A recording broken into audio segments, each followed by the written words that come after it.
நாம் தமிழர் கட்சியில் 2026 திருவிடைமருதூர் சட்டமன்ற தொகுதியில் போட்டியிடுகின்ற என்னுயிர் தங்கை திவ்ய பாரதியை அறிமுகம் செய்து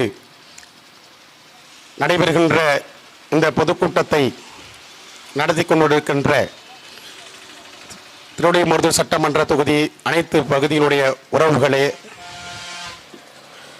என்னை என்னாலும் வழிநடத்தி கொண்டு அண்ணன் செந்தமிழன் சீமானின் பாதையில் நாம் தமிழர் கட்சியில் 2009 என்னை வளர்த்தெடுத்து வார்த்தெடுத்துக் கொண்டிருக்கின்ற மாநில ஒருங்கிணைப்பாளர் வழக்கறிஞர் என்னுயிர் அண்ணன் மணிசெந்தில் அவர்களே, எல்லா காலங்களிலும் இன்ப துன்பங்கள் அனைத்தும் என்னை வழிகாட்டி என்னை நீ யார் என்று உன்னை அடையாளம் காட்டுகிறேன் என்று சொன்ன அண்ணன் ரத்னவேல் பாண்டியன் அவர்களே, திருமங்கலக்குடி அண்ணன் வழக்கறிஞர் ரத்னவேல் பாண்டியன் அவர்களே,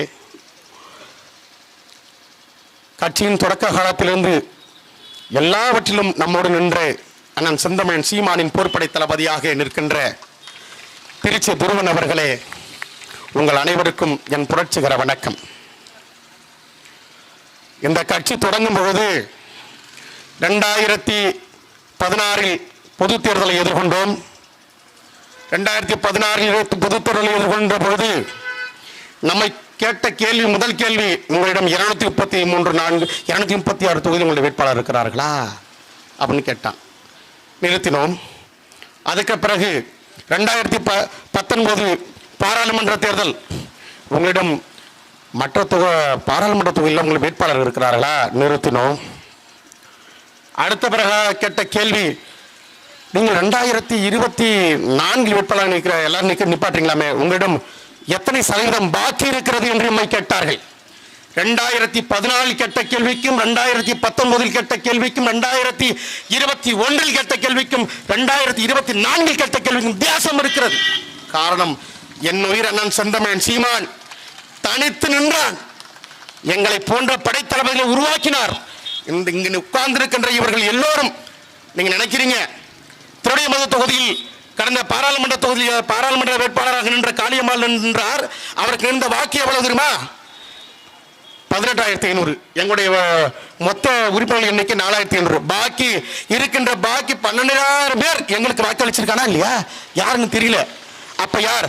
தமிழ் தேசியம் மலர வேண்டும், தமிழ் தேசம் மலர வேண்டும், சீமான் மலர வேண்டும், இந்த நாட்டில் பிரபாகரன் என்ற அடையாளம் இருக்க வேண்டும் என்று வாக்களித்தவன் 16,000 பேர் நிற்கிறான் எங்களோட இந்த ஊர்ல மட்டும். அப்ப இப்படிப்பட்ட இந்த பகுதியில், இந்த திருவிடைமருதூர் பகுதி என்பது இறுக்கமான அப்படியே ஒரு சாதிய கட்டுப்பாடு, சாதிய முரண்பாடு முக்கிய பகுதி. இந்த பகுதியில் உயர்கல்வித்துறை அமைச்சர், எத்தனை வருஷம் உயர்கல்வித்துறை அமைச்சர்? நீங்க 5 ஆண்டு காலமாக கிட்டத்தட்ட சட்டமன்ற உறுப்பினர். உங்களுக்கு அப்பொழுதெல்லாம் கொடுக்கப்படாத உங்களுக்கு உயர்கல்வித்துறை அமைச்சர். ஏன் இப்போது கொடுக்கப்பட்டது? நாங்கள் முகநூலில் எழுதுகிறோம், ஏய் ஒடுக்கப்பட்ட சமூகத்தில் பிறந்த ஒருவனுக்கு கடைசி வரை உங்களுக்கு கொடுக்கவே பட மாட்டாதா என்று நான் தமிழர்கள் எழுதியது. அதன் அடிப்படையில் ஏண்டாடே இவனை கருத்தில் நம்மளை ஏதாவது பண்ண போறான்டா, முதல்ல போட்டு விடுறான்னு சொல்லி போட்டு விட்டாங்க. நாங்கள் கொடுத்ததா உங்களுக்கு உயர்கல்வித்துறை அமைச்சர்ல உங்களுக்கு நீங்களே வாங்கல. நான் தமிழர் கட்சி விமர்சனத்தின் அடிப்படையில் வாங்கியது. இதை போலவே இன்றைக்கு மயிலாடுதுறை மணல்மேடு இந்த பகுதி சுற்று வட்டார போது மணல் கொள்ளை, கொள்ளிடம் ஆற்று முழுவதும் மணல் கொள்ளை, இந்த பகுதி முழுவதும் மணல் கொள்ளை நடக்குது. யார் மணல் கொள்ளை நடத்துகிறார்கள் என்றால் இதே திமுக அமைச்சர்கள், முன்னாள் அமைச்சர்கள், அவருடைய மகன்கள் நடக்கிறார்கள். அதை நம்ம கேட்கும் பொழுது, நீங்கள் யார், நீங்கள் என்ன சாதியை சார்ந்தவர்கள், நீங்கள் என்ன மதத்தை சார்ந்தவர்கள், ஓ எப்படி எங்களை எழுத்து பேசுவியா, உனக்கு என்ன வேணும், அவனை உடனே ஒரு முன்னாள் ரவுடி, முன்ன யாராவது ஒருத்தன் இந்த தயிர் சாதிங்க ரயிறு அடிச்சிருப்பானே, அவனை தூக்கி போட்டு அவனை யாரும் அவனை கூப்பிட்றான்னு கேட்கறது. அதெல்லாம் தாண்டி உங்களை மாரி பல பேரை தூக்கி போட்டு அடிச்சவங்க நாங்கள் வந்துருக்கோம். எங்களை நீங்கள் ஒன்றும் பண்ண முடியாது, நீங்கள் ஒன்றும் பண்ண முடியாது. இங்கே உட்காந்துருக்க வேட்பாளர் திவ்ய பாரதி என்பவர்கள் ஒன்றும் புதிதானவர் அல்ல. அவர் ஏற்கனவே இந்த சகோதரி ஏற்கனவே 2021 எத்தனை பூத் இருக்கு, எத்தனை வார்டு இருக்கு, அதுல நம்ம நகரத்தில் எவ்வளவு இருக்கு, பூத்துல எத்தனை நமக்கு வாக்கு விழும், யார் நமக்கு எதிராக நிற்கிறான், எந்த பூத்துல எவன் நமக்கு எதிராக நிற்கிறான் எல்லாம் பார்த்து அண்ணன் செந்தமிழன் சீமான் நிற்கிறார் என்றால் அண்ணன் சீமான் தகுதியான ஒரு வேட்பாளரை தான் நிறுத்துவார். இத்தனை பேர் நிற்கும் போதோ, 18,000 பேர் ஓட்டு போடும் போதோ, 19,000 பேர் ஓட்டு போடும் போதோ ஒரு நபரை நான் சீமான் தேர்ந்தெடுக்கிறார் என்றால் அண்ணன் திவ்ய பாரதியை கூப்பிட்டு நீ எத்தனை கோடி கட்சிக்கு நிதி தருவாய்? எத்தனை ஒன்றிய கவுன்சிலர் நிப்பாட்டுவதற்கு அதுக்கு நீ எத்தனை நிதி கொடுப்ப? உனக்கு ஏதாவது சொத்து மதிப்பு எவ்வளோ? ஏன் கட்சிக்கு எவ்வளோ பணம் கொடுப்ப? நீ கொடுத்த பிறகு நீ நிற்கிறப்ப நீ எவ்வளோ செலவு பண்ண, எவ்வளோ அளவு செலவு பண்ணுவ? எதை ஒன்றையும் கேட்கவில்லை. தகுதி இருக்கிறது, தங்கச்சிக்கு தகுதி இருக்கு, தங்கச்சி படிச்சிருக்கு, தங்கச்சி இது நின்றால் வெல்லும் என்ற ஒற்றை அடிப்படை அண்ணன் நினைச்சாரு. அவர் மனதா எங்க அண்ணன் நிற்கிற இடத்துல நாங்கள் வெல்ல வைப்போம். என் தங்கை சகோதரி திவ்யா பாரதி உறுதியாக வெல்வார், உறுதியாக வெல்வார். அண்ணன் செந்தமிழன் சீமானின் முகமும் முகவரியுமாக நிற்கின்ற திவ்யா பாரதி அந்த பகுதியில் இருக்கின்ற அனைத்து பிரச்சனையும் தெரியும். இந்த பகுதியில் என்ன இருக்கு? கும்பகோணம் மருத்துவமனைக்கு போறோம், திருவிடைமருத்தூர்ல அணக்கரையில அந்த பாலத்திலையோ இந்த பகுதியில் இருக்கிற பாலத்திலையோ எவனோ ஒருத்தன் நைட்டு 11 மணிக்கு அவனை குடிச்சிட்டு கூட அடிபடட்டும். ஆனால் அடிபட்ட பிறகு நீங்க எங்க போறோம்? கும்பகோணம் அரசு மருத்துவமனை. அரசு மருத்துவமனைக்கு போன பிறகு அடிக்கின்ற முதல் போன் அண்ணன் மணி செந்திலுக்கும் ஆனந்துக்கும் கும்பகோணம் வழக்கறிஞங்க, எங்க ரத்தம் ஏதாவது கிடைக்குமாங்க? B positive வேணுமுங்க, A positive வேணுமுங்க.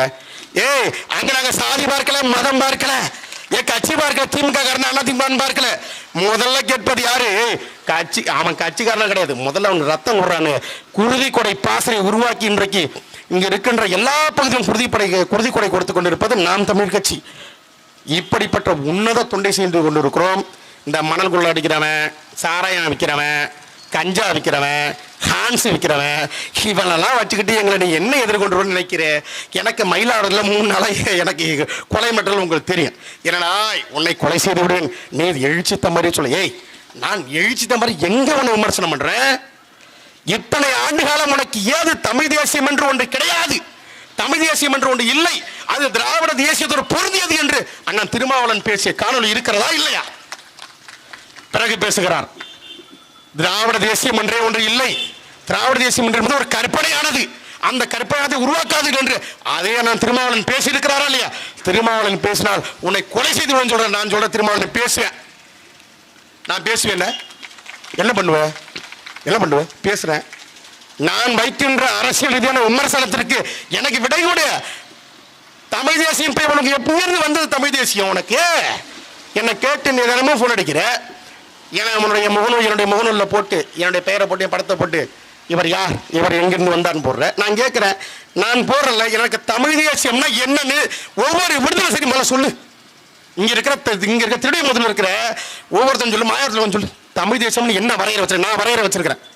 என்னுடைய நிலம், என்னுடைய வாழ்கின்ற இடம், எனக்கென்ற ஒரு மொழி, என் மொழிக்கான பண்பாடு, பண்பாட்டுக்கான உடை, உடைக்கான நிலம், அதற்கான என்னுடைய வாழ்வாதார திருவிழாக்கள், இதுதான் என்னுடைய பண்பாடு, இதுதான் வாழ்வியல், இதுதான் கலாச்சாரம், இதுதான் பண்பாடுன்னு சொல்லிட்டோம்ல. இதுதான்டா என்னுடைய தமிழ் தேசியம். நீ என்ன சொல்ற? கன்னடம், மலையாளம், துளுங்கு, சொந்தக்காரன் காவிரியிலிருந்து தண்ணி வாங்கி கொடுக்க வக்கில்லாத நீ, முல்லை பெரியாறு தண்ணி வாங்கி கொடுக்க வக்கில்லாத நீ,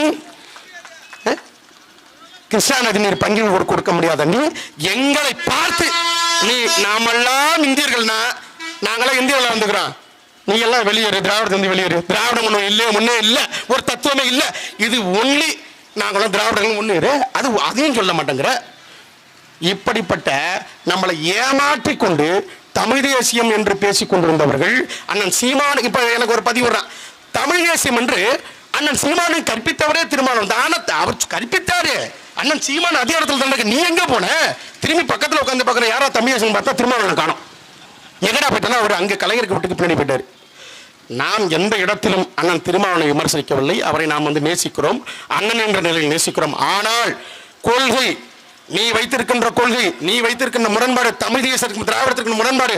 நாங்கள் கோபாலபுரத்தின் கொத்தடிமைகள் அல்ல, நாங்கள் தமிழ் தேசத்தின் ஆளுமைகள் என நாங்கள் ஒவ்வொரு அண்ணன் செந்தமிழ் சீமான் வரையறுத்து வைத்திருக்கிறார். எங்களை எதிர்கொள்ள வேண்டும் என்றால் ஒவ்வொரு இடத்திலும் எங்களிடம் கருத்துக்கள் இருக்கிறது, கருத்துரிமை இருக்கிறது. நாங்கள் பேசுவோம், பேசிக்கொண்டே இருப்போம். தமிழ் தேசம் உறுதியாக வெல்லும். அண்ணன் செந்தமிழன் சீமான் தலைமையில் உறுதியாக தமிழ் தேசியம் வெல்லும். நம்புங்கள். என் சகோதரிக்கு எல்லோரும் வாக்களியுங்கள். என் உயிரின் சகோதரி ஏற்கனவே நின்றவர், மக்களின் பிரச்சனை அறிந்தவர். திவ்யா பாரதி என்ற நபர் ஒரு புதிய நபர் அல்ல, உங்கள் மக்களோட மக்களாக நின்று ஏற்கனவே 13,000 வாக்குகள் வாங்கியவர், இதயத்தோடைய தொகுதியில் வாங்கியவர். அவருக்கு உங்கள் வாக்குகளை தாருங்கள், விவசாய சின்னத்தில் தாருங்கள் என்று அண்ணன் செந்தமிழன் சீமான் சார்பாக கேட்டுக்கொண்டு விடைபெறுகிறேன். நன்றி, வணக்கம். நாம் தமிழர்.